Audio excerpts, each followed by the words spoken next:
Praise the lord, hallelujah. સવારની સલામ, good morning. આજે ફરીને એકવાર આપણે આપણા ઈશ્વરની પવિત્ર હજુરમાં આવ્યા છે. હાલેલુયા. હા, ફરીને એકવાર આપણે આપણા ઈશ્વરની પવિત્ર હજુરમાં આવ્યા છે, તેમનું ભજન કરવા માટે, તેમની સ્તુતિ કરવા માટે અને તેમની આરાધના કરવા માટે. હાલેલુયા. પ્રભુમાં પુષ્કળ આનંદ કરીએ અને પ્રભુની પુષ્કળ સ્તુતિ કરીએ અને પ્રભુની સ્તુતિને આરાધના કરતા આજના દિવસમાં આગળ વધીએ. હાલેલુયા. કોઈ પ્રકારની ચિંતાઓ કર્યા વગર એક વિશ્વાસ રાખીએ, મારા પ્રભુ છે ને. હાલેલુયા. વિશ્વાસ કરીએ, પ્રભુ છે ને. કેમ કે આપણી પાસે આ માસમાં બહુ સુંદર વચન છે. પહેલો કાળ વૃત્તાંત 22:11, યહોવા તારી સાથે. અને જો આપણે વચન પર ભરોસો કરીએ છીએ, વિશ્વાસ કરીએ છીએ, તો આજે સવારમાં પણ આપણા ઈશ્વર, આપણા પ્રભુ, આપણા પરમેશ્વર આપણી સાથે છે. અને જ્યારે ઈશ્વર પોતે આપણી સાથે હોય તો આપણે બીવાની, ગભરાવાની જરૂર નથી.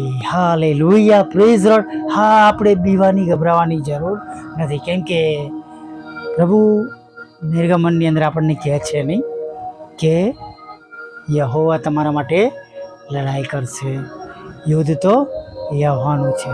એટલે તમારે ને મારે શું કરવાનું છે? શાંત રહેવાનું છે.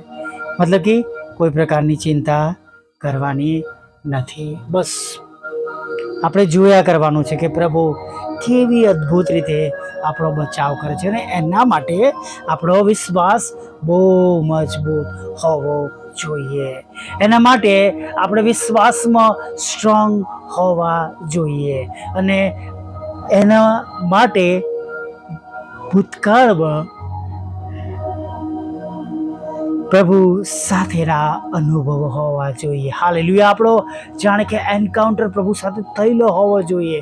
આપણો મેળાપ, આપણો ભેટો, આપણી મુલાકાત પ્રભુની સાથે થયેલી હોય છે. આપણે પ્રભુને એવી રીતના ઓળખવા જોઈએ છે સવારમાં કે મારે કોઈ ચિંતા કરવાની જરૂર નથી. હાલેલુયા. ગુજરાતી ભાષામાં જો ચિંતા શબ્દો કહીએ તો કે છે ચિંતા કે ચિતા સમાન છે, નહીં? અને નાની નાની વાતમાં જાણે કે એ ચિંતા આપણને ઉત્પન્ન થાય છે. અને ચિંતા એ જાણે કે શૈતાનનું સર્વશ્રેષ્ઠ અને તેનું જાણે મનગમતું હથિયાર છે, જે બધાના જીવનની અંદર એક સરખી રીતે જાણે કે કાર્ય કરી જાય છે. પ્રાર્થના કર્યા બાદ તરત જ તે આપણી પાસે અવિશ્વાસ સાથે ચિંતાઓ આપણને દેખાડવાનું કામ કરે છે, નહીં? વિશ્વાસ કરીએ ત્યારે બીજી મિનિટે આપણને જુદા જુદા વિચારો પણ આવે. સેકન્ડ થોટ્સ એને કહી શકીએ, એવા થોટ્સ બધા આવે. પણ વાલા મિત્રો, આપણે જે પ્રભુને ભજન કરીએ છીએ એ 100% આપણને મદદ કરનાર ઈશ્વર છે. અને જે કહે છે એ પ્રમાણે થયા વગર રહેતું નથી. હાલેલુયા. જે કહે છે એ પ્રમાણે થયા વગર રહેતું નથી. Praise the lord. હાલેલુયા. અને જેઓ તેમના પર ભરોસો કરે છે, વિશ્વાસ કરે છે, જેઓ તેમની રાહ જોવે છે, તેઓ લજવાશે નહીં. હાલેલુયા. તેઓ લજવાશે નહીં, બીએ નહીં, ગભરાય નહીં. પ્રભુમાં આપણે આનંદ કરીએ, પ્રભુમાં આપણે સ્તુતિ કરીએ, આરાધના કરીએ પ્રભુના નામમાં. અને જ્યારે આપણી લડાઈ આવા પ્રશ્નની સાથે છે, સામે છે, આપણી જવાબદારીઓમાં આપણી લડાઈ છે, આપણી જરૂરિયાતોમાં આપણી લડાઈ છે, ત્યારે ચોક્કસ પ્રભુ આપણી સાથે છે એ વાત કદી ના ભૂલીએ. કેમ કે તેમણે આપણને કદી આપણી પરિસ્થિતિઓમાં એકલા મૂકી દીધા નથી. Hallelujah. He never left us alone. તેમણે આપણને છોડી દીધા નથી, તેમણે આપણને મૂકી દીધા નથી. હાલેલુયા. અને જ્યાં કંઈ આપણે જઈએ છીએ, wherever we go, તે આપણી સાથે છે. હાલેલુયા. યહોશુઆને દેવ કહે છે નહીં, કારણ કે જ્યાં કંઈ તું જાય છે ત્યાં તારા ઈશ્વર યહોવા તારી સાથે છે. હાલેલુયા. અને આ માસ તો આપણો આશીર્વાદનો માસ છે. પ્રભુનો આશીર્વાદ આપણી સાથે છે. યહોવા તારી સાથે હો. હાલેલુયા. એમ આપણે માટે જાણે હજારો લોકો બોલી રહ્યા છે. અને ત્યારે બીએ નહીં, ગભરાય નહીં, ઘોષણા કરીએ. હાલેલુયા. જાહેર કરીએ, વિશ્વાસ કરીએ કે પ્રભુ મારી સાથે છે. Praise the lord. અને જ્યારે આપણે વિશ્વાસ કરીએ છીએ, બીજા અર્થમાં સામાન્ય બાબત તરીકે જોઈએ કે આપણે પોઝિટિવ વિચારીએ છીએ કે ના, પ્રભુ છે, મારી સાથે છે, હું એકલો નથી, એકલી નથી, અને મારા માટે બધું સારું થયા વગર રહેવાનું નથી.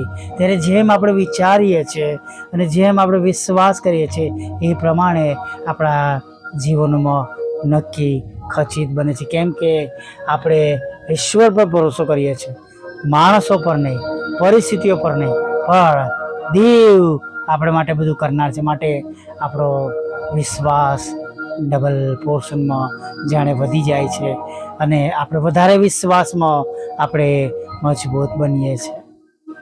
હાલેલુયા. જો રાહ જોવાનો વારો હોય તો એવું પણ બની શકે છે કે એવું લખ્યું નથી કોઈ જગ્યાએ કે આપણી પણ જાણે એક્ઝામ લેવાઈ રહી છે કે આપણે ક્યાં સુધી કેવી પરિસ્થિતિઓમાં આપણે પ્રભુની રાહ જોઈએ છીએ, વિશ્વાસ કરીએ છીએ, ભરોસો કરીએ છીએ.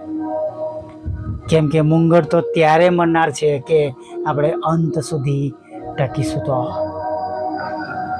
સારી પરિસ્થિતિમાં આપણે પ્રભુની પાછળ ચાલીશું તો એવું તો બધા જ કરે છે, પણ કપરી, દુઃખદાયક, મુશ્કેલરૂપ પરિસ્થિતિઓમાં જ્યારે આપણે પ્રભુની પાછળ ચાલવાનું ચાલુ રાખીએ છીએ ત્યારે આપણને તેમના તરફથી જે આશીર્વાદોની અગત્યતા છે એ આશીર્વાદો પણ તમને અને મને મળે છે. હાલેલુયા. Praise lord. અને માટે વિશ્વાસથી આગળ વધી.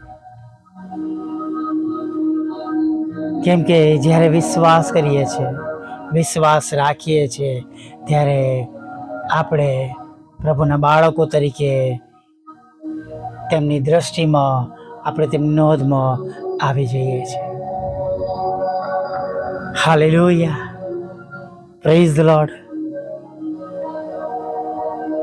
પ્રભુ આપને માટે પણ આજે સવારમાં બધું સારું કરશે એ વિશ્વાસ રાખો. ભલે હજી સુધી, હમણાં સુધી, અત્યાર સુધી, આ મિનિટ સુધી કશું જ નથી થયું, ડોન્ટ વરી. એલિયાના ચક્કરને 7 વાર મોકલે છે નહીં, અને 7મી વાર કહે છે કે એક નાનો મોટી જેટલો મેઘ કે છે હું આકાશમાં ચડતા જોઉં છું. હાલેલુયા. આપણે પણ મોટા મોટા પ્રશ્નોમાં વિશ્વાસ સાથે આપણે આગળ વધીએ. હાલેલુયા. અને આપણો વિશ્વાસ આપણને આપણી પરિસ્થિતિઓમાં જીત અપાવશે. હાલેલુયા. Praise the lord. આ નાની પ્રાર્થના સાથે આપણે આગળ વધીએ. વલ્લા પ્રભુ, અમે તમારી સ્તુતિ કરીએ છીએ, અમે તમારો પુષ્કળ આભાર માનીએ છીએ. અને પ્રભુ, આભાર માનતા, સ્તુતિ કરતા, આરાધના કરતા તમારા ચરણોમાં પ્રભુ અમે નમી જઈએ છીએ. હા પ્રભુ, તમારા ચરણોમાં નમી જતા વિનંતી કરીએ છીએ કે અમારા બધાનો કંટ્રોલ તમે લો. અમને બધાને તમારો નવો અને તાજો સ્પર્શ આપો. અને જે કંઈ અમારા દ્વારા ભૂલો થઈ છે, ગુનાહ થયા છે, પાપ થયા છે, જાણી જોઈને કર્યા છે, વિચારો વાણી વર્તન દ્વારા કર્યા છે, પ્રભુ અમને માફ કરો, શુદ્ધ કરો, ક્ષમા કરો. પ્રભુ તમારા લોહીનો દાવો કરીએ છીએ. તમારા રક્તમાં અમારો નાશ નહીં પણ બચાવ થાય એવું થવા દો પ્રભુ. અમારા પાપોની અમને અત્યારે માફી આપો. અને પ્રભુ જે આનંદ જીવનનો માર્ગ ખુલ્લો કર્યો છે એમાં અમે પ્રવેશ કરી આગળ વધીએ, નિષ્ફળ ન જઈએ એવું થવા દો પ્રભુ. જેટલા લોકો આ સંગતમાં છે અને વિશ્વાસ કરી રહ્યા છે બધા માટે માંગીએ છીએ તમે તેઓની પ્રાર્થનાના ઉત્તર બનો. હા પ્રભુ, તમે તેમની પ્રાર્થનાના ઉત્તર બનો. તમે એમના માટે જીવનમાં કાર્ય કરો, ભલું કરો. તેમની આંખના આંસુઓને તમે આનંદમાં બદલી નાખો. જે કોઈ સમસ્યા છે, જે કોઈ ચિંતા છે, જે કઈ જરૂરિયાતો છે બધું જ તમે નોંધ મળો. દેશમાં છે, વિદેશમાં છે પ્રભુ. દેશ અને વિદેશમાં નોકરીની સમસ્યાઓ છે, ઉપરી અધિકારીઓ તરફથી કનડગતિ છે પ્રભુ. પ્રભુ અમે પ્રાર્થના કરીએ છીએ પ્રભુ, મદદ કરો પ્રભુ. તમારા બાળકોની જોબને સુરક્ષિત કરો, તમારા બિઝનેસને આશીર્વાદ આપો, તેમની આવકના સાધનોને પ્રભુ તમે આશીર્વાદિત કરો પ્રભુ. જેમની પાસે કોઈ આવકના સાધનો નથી એમના માટે તમે હજારો રસ્તા ખુલ્લા કરો. હા પ્રભુ, તેવા લોકોને માટે પ્રભુ તમે એ માછલી બનો જેમના મુખમાંથી પ્રભુ નાળું નીકળી પ્રભુ. આજના દિવસના તમારા બાળકોના બધા જ કર તેઓ ભરી શકે, બધી જરૂરિયાતો પૂરી પાડી શકે પ્રભુ, કરી શકે. બાળકો માટે, કુટુંબ માટે, પરિવાર માટે, આત્મિક જીવન માટે પ્રભુ એવું તમે થવા દેજો પ્રભુ. પ્રભુ જેટલા વિશ્વાસથી અમે પ્રાર્થના કરીએ છીએ પ્રભુ એ વિશ્વાસ સાથે બધા જ લોકો પ્રાર્થના કરે, દરેક ઘૂંટણ અમે દરેક જીવ કબૂલ કરે તમે દેવના દીકરા છો પ્રભુ એવું તમે થવા દો પ્રભુ. અમારી મિનિસ્ટ્રીઓનો ઉપયોગ કરો, વોટ્સઅપ, ફેસબુક, યુટ્યુબની સેવા, બુધવાર શુક્રવારની સંગતો પ્રભુ, રોજના રેકોર્ડિંગ દ્વારા અને રોજની પોસ્ટ દ્વારા પ્રભુ તમે મહિમા પામો. અને પ્રભુ ઘણા બધા આત્માઓ બચી જાય એવું તમે થવા દો. કેવળ અમારી એકલાની જ મિનિસ્ટ્રી નહીં પણ દરેકની મિનિસ્ટ્રી દ્વારા તમે મહિમા પામો.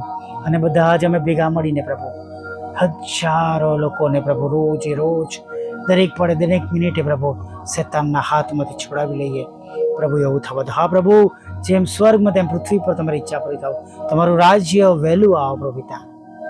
હા પ્રભુ, એવી પ્રાર્થના કરીએ છીએ પ્રભુ. તમારી સમક્ષ નમ્યા છે ત્યારે પ્રાર્થના કરે છે જેઓ ગેરમાર્ગે દૂર રહ્યા છે, ભટકી ગયા છે, ભૂલા પડી ગયા છે, વ્યસનોમાં છે, વ્યભિચારમાં છે, જાત જાતના નશાઓમાં છે, કુટેવમાં છે પ્રભુ, ખોટા સંઘમાં છે પ્રભુ. પ્રાર્થના કરીએ છીએ તેમનો નાશ ન થાય પણ તેમનો બચાવ થાય માટે પ્રભુ તમારી મોટી દયા, કૃપા અને કરુણા તમે તેમના પર રાખો. હા પ્રભુ, પ્રાર્થના કરીએ છીએ જેઓ માંદા છે, હોસ્પિટલમાં છે, હોસ્પિટલની બહાર છે પ્રભુ, જે ભાઈ છે પ્રભુ જેમના મગજની અંદર પ્રભુતા તકલીફ છે, ન્યુરોનો રોગ છે પ્રભુ, નાના મોટા મગજમાં પ્રશ્નો છે પ્રભુ, જેમને પાંસળીમાં પ્રભુ, આંતરડામાં, કિડનીમાં પ્રભુ, લોહીમાં અને પ્રભુ હૃદયમાં પ્રભુ, કરોડરજ્જુમાં, ચામડીમાં, હાડકામાં, આંખના, કાન, ગળામાં, શ્વાસ નળીને, અન્નનળીને પ્રભુ, હાથ પગમાં, ઘૂંટણોમાં પ્રભુ જે કંઈ રોગો છે એમાંથી તમે એમને સંપૂર્ણ સાજાપણું આપો પ્રભુ. હા પ્રભુ, માઇગ્રેનમાંથી છોડાવો પ્રભુ, સાઇનસમાંથી છોડાવો, એસિડિટીના રોગમાંથી છોડાવો, થાઇરોઇડમાંથી પ્રભુ તમે તેમને સંપૂર્ણપણે સાજાપણું આપો એવી પ્રાર્થના કરે છે. એ સિવાય પણ જે રોગો છે, નિદાન થયા છે, ડાયગ્નોસ થયા છે, એ રોગોમાંથી તમારા બાળકો સાજા આ સંગતમાં છે એવો બધા સર્વ સાજા થઈ જાય પ્રભુ એવી અમે પ્રાર્થના કરીએ છીએ પ્રભુ. તમારા બાળક પર મૂકો અમારા કોર્ટ કેસ, એફઆઈઆર ખોટો મતોને તમે ખાલી જ કરો, તેમને વિદેશ જવાના સ્વપ્નોને તમે આશીર્વાદિત કરો પ્રભુ. લગ્નનો આશીર્વાદ આપો, બાળકધનનો આશીર્વાદ આપો, વિઝા ઇન્ટરવ્યૂના પ્રશ્નો દૂર કરો, નાણાંનો આશીર્વાદ આપો, મકાનનો આશીર્વાદ આપો, ઘર ખરીદી શકે, વેચી શકે એવું થવા દો પ્રભુ. જે મકાન વેચવાનું છે પ્રભુ એ મકાન વેચાય પ્રભુ એવી આગ્રહથી પ્રભુ અમે પ્રાર્થના કરીએ છીએ પ્રભુ. જે સપોર્ટ કરી રહ્યા છે ને વેચવા માટે એમના જ્ઞાન, બુદ્ધિ અને તમે ડાપણ બનજો પ્રભુ. હા પ્રભુ, વિદેશ જવાના તેમના માર્ગોને ખુલ્લા કરો, ભણવા માટે, નોકરી કરવા માટે, કુટુંબ સાથે હંમેશા રહેવાના માટેના, તમારા બાળકોને નોકરી ધંધા રોજગારને પ્રભુ તમે આશીર્વાદિત કરજો પ્રભુ. વિધુરો વિધવા બહેનો અનાથોની સાથે રહો પ્રભુ. મન બુદ્ધિના લોકો, માનસિક રોગીઓ અને વિકલાંગોની પણ પ્રભુ તમે મુલાકાત લેજો પ્રભુ. અમારી પણ જે 2 બાબતો છે પ્રભુ, એ બંને બાબતો પ્રભુ આજે અમે પૂરી થયેલી જોઈ શકીએ અને રસ્તા ખુલ્લા થાય પ્રભુ, એવી અમે પ્રાર્થના કરીએ છીએ પ્રભુ. હા, તમારા બાળકોને નદી પાસે રોપાયેલા ઝાડ જેવા કરજો, ઉછીનું આપનાર બનાવજો પ્રભુ પિતા, શિર બનાવજો પ્રભુ પિતા, અને તેમના ઘરોમાં તમારો પ્રેમ, આનંદ અને શાંતિ સદા સર્વકાળ પેઢી દર પેઢી વહેતી રહે પ્રભુ, એવું તમે થવા દેજો. હા, આશીર્વાદના જરા ઉભરાઈ જાય એવું થવા દો. હમણાં સુધી થયેલા પાપોને માફ કરો. આગળના સમયમાં ખોરાક, વસ્ત્ર, અન્ન, પાણી આપો. તમારી પોતાની પવિત્ર છે અમારી સાથે રાખો. દોરવણી આપો અને પ્રભુ તમારી દોરવણીમાં આ દિવસને પસાર કરી શકીએ, સફળ થઈએ અને પ્રભુ બધું જ ભલું થયેલું જોઈ શકીએ એવું થવા દેજો. હા પ્રભુ, તમારા હાથોમાં સોંપે છે. ફરી વાર તમારું ભજન કરો, સાધના સત્રી લાવો માગતા પ્રભુ ઈસુમાં આટલું સાંભળો, દેવ બાપ માન્ય કરજો. આમીન, આમીન, આમીન.